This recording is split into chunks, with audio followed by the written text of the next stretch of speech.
সুপ্রিয় শিক্ষার্থী বন্ধুরা, গুণোত্তর ধারা থেকে 44তম বিসিএসে এই প্রশ্নটা এসেছিল। সাধারণত গুণোত্তর ধারা থেকে এর আগে প্রশ্ন আসার ইতিহাস নেই খুব বেশি একটা, কিন্তু এখন যেহেতু এসেছে পরবর্তী বিসিএসগুলোতে আসার সম্ভাবনা খুব বেশি। আর বিসিএসে কোনো একটা প্রশ্ন আসলে এটা ব্যাংক বা অন্যান্য সরকারি চাকরির পরীক্ষায় আসতে পারে, কারণ বিসিএসকে স্ট্যান্ডার্ড ধরা হয়, অনেক প্রশ্নই বিসিএস থেকে কপি করা হয় বা একই টাইপের প্রশ্ন দেওয়া হয়। তো চলুন আমরা এই প্রশ্নটা সমাধান করার চেষ্টা করি। খেয়াল করেন কি বলছে, যে 18 এবং 72 এর গুণোত্তর গড় কোনটি। খেয়াল করেন, গুণোত্তর গড় বের করতে হলে আপনাকে যেটা করতে হবে, এই দুটি সংখ্যা গুণ করে জাস্ট আপনি রুট করে দেবেন। এখন এতটুকু তো বুঝলেন, কিন্তু এখানে অঙ্কটা আরও জটিল হয়েছে কোথায় গিয়ে, যে এই রুটটা বের করবেন কীভাবে, এই রুটের মানটা কীভাবে আপনি বের করবেন। খেয়াল করেন, এটা বের করার ওয়ে হচ্ছে, আমি এই 18কে ভাঙতে পারি যে 9 দুগুণে 18, তারপর এই 72কে ভাঙতে পারি হচ্ছে 36 দুগুণে 72, এইটা ভাঙতে পারি, আর রুটের জায়গায় রুটটা রয়ে গেল।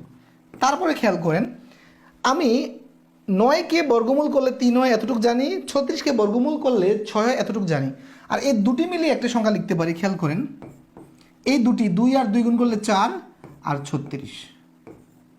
আচ্ছা, রুটের জায়গায় রুট রয়ে গেল। এখন খেয়াল করেন, এই যে রুটের মাঝে যে তিনটি সংখ্যা আছে, কি বলছে যে 9 গুণন 4 গুণন 36, এটা এইভাবে আমি লিখতে পারি। এই যে রুটটা তিনটা সংখ্যার উপরে আছে, তার মানে আলাদা আলাদা করে দিতে পারি। খেয়াল করেন, এটা মানে এটা এইভাবে লেখা যায়। তিনটার উপরে তিনটি সংখ্যা গুণাকারে আছে, এরকম যদি 3 রুট থাকে তাহলে আলাদা আলাদা রুট চিন্তা করতে পারি। তাহলে এখন দেখেন, এইটার এই যে 9-এর উপরে রুট থাকলে ভ্যালু কত 3, 4-এর উপরে থাকলে 2, 36-এর উপরে থাকলে হচ্ছে 6। এখন আপনি গুণ করেন, গুণ করলে কত হয় দেখেন, হচ্ছে এই যে 6 আর 2 গুণ করলে হচ্ছে কত হয় 12, 3 12 36, এটা হচ্ছে 36। তার মানে উত্তর হচ্ছে এইটা। বুঝতে পেরেছেন? তার মানে এই অঙ্কটা হচ্ছে, এইটা হচ্ছে জাস্ট একটা, মানে আপনি মাথায় রাখবেন যে গুণোত্তর গুণ বললে হচ্ছে আমরা গুণ করে রুট করে দিব, আর এইটা হচ্ছে জাস্ট ক্যালকুলেশন। অঙ্ক হচ্ছে এতটুক, আর এতটুকু হচ্ছে আমার একটা কি ক্যালকুলেশন। আপনি কত স্মার্টলি ক্যালকুলেশনটা করতে পারেন। এই অঙ্কে অনেকে হয়তো এতটুকু মনে রাখতে পারবেন, কিন্তু এই জায়গাতে এসে পেস লাগিয়ে ফেলবেন, ক্যালকুলেশনটা মাথায় নিতে পারবেন না পরীক্ষার হলে। তাই এই জিনিসটা মাথায় রাখবেন যে আমাকে বর্গমূল হয় এরকম সংখ্যা তৈরি করতে হবে, যে বর্গমূল হয়। যে আমরা দেখেন কীভাবে তৈরি করছি, 9 তৈরি করছি, 36 তৈরি করছি, 4 তৈরি করছি। এই জিনিসটা আপনাকে মাথায় রাখতে হবে। তো প্রিয় শিক্ষার্থী বন্ধুরা, আপনারা যদি এভাবে বেসিক থেকে অঙ্ক শিখতে চান এবং কৌশল শিখতে চান, সাথে আমাদের একটি কোর্সে ভর্তি হতে পারেন। আমাদের একটি নতুন বেস চলমান রয়েছে। এই কোর্সে কয়েকটি ক্লাস হয়েছে, প্রায় ম্যাক্সিমাম ক্লাসে এখনও বাকি রয়েছে।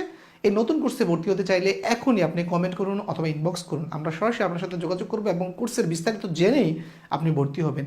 যদি আরও জানতে চান যে স্যারের ক্লাস যারা নতুন রয়েছেন, যে আমার পেজে নতুন মানে যুক্ত হয়েছেন, ফলো দিয়েছেন, হয়তো আপনি আমাকে দীর্ঘদিন থেকে চিনেন না, এক্ষেত্রে আপনি যেটা করতে পারেন, আমার পেজের 10-20টা ভিডিও দেখতে পারেন, ফ্রি ভিডিও দেখলে তো আপনার ক্ষতি নেই, টাকা যাচ্ছে না। দেখে যদি ভালো লাগে তখনই আপনি ভর্তি হবেন। আবেগে ভর্তি হওয়ার দরকার নেই, আপনি জাস্টিফাই করে ভর্তি হন। আপনি টাকা দিয়ে ভর্তি হবেন, অবশ্যই জাস্টিফাই করে ভর্তি হবেন। তাই আমি বলবো আপনি ভিডিও কয়েকটি দেখেন, ভালো লাগলে ভর্তি হবেন। তো সবাই ভালো থাকবেন, সুস্থ থাকবেন। আল্লাহ হাফেজ, আসসালামু আলাইকুম।